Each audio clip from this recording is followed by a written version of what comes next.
So Green Bay Packers just get a bad loss today. The Panthers, it was not a good win, but it was a win nonetheless. And so with that, Packers and Panthers, 4 is your number. Packers favored by 4 on the road against the Panthers, a total of 36. I want to play the Packers at 4. Okay, let me rephrase that. Yeah. If the Packers were healthy, I would 100% play them at 4.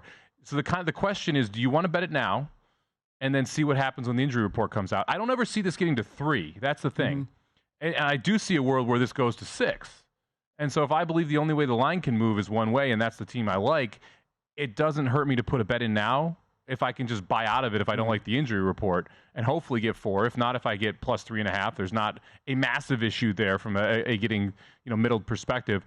So I think I'm probably going to put a Green Bay ticket in here. Yeah, I think this number is a little reactionary. I mean, yes, the Panthers won. They scored 9 points. They didn't look good winning. They won. They scored 9 points. They wouldn't have won if Desmond Ridder didn't throw one of the worst interceptions in the history of time. Yeah. They won. They scored 9 points. And the Packers, yes, they lost, but it's just a different level of competition at this point with the Panthers. I mean, anytime you step on the field against the Panthers, you are lining up across the field as the better team at this point. Every team in the NFL, it doesn't even matter. Even the Jets, I would say, you're lining up against the Panthers as the better team. And when you're talking about an offense that can take advantage of a secondary that's really banged up, the Bucs are that. Mm-hmm. The Panthers are not, right? Was Thielen going to blow the top off of defense? There's just not that same deep threat that you have when it's Evans and when it's Godwin, and you have Baker Mayfield, who is capable of having very big games. Young has not had a game anywhere close to that in his career, and his weapons are worse. So I don't have the same concern with the injuries. Now, I want the Packers to be healthy, but at 4, I'm willing to put it in now and be able to assume that I'm never going to have a shot at putting it in 3. And the total sitting at 36, I do realize it's fairly low, but you look at this Panthers team going up against a far.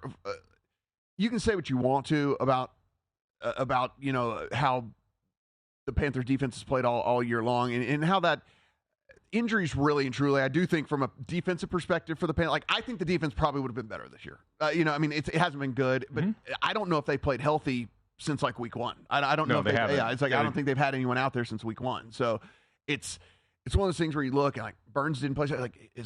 Does Burns come back? Does that make a difference? Whatever.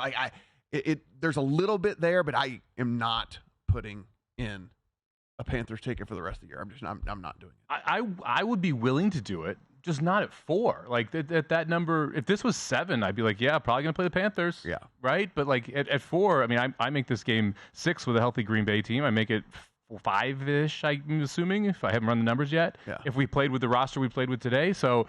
If we saw 7.5, yeah, I'll put a Panthers ticket in at that point. But we're never seeing that, right? And so to me, this at this current number, it's Green Bay or pass. I think I'm going to put some Green Bay in.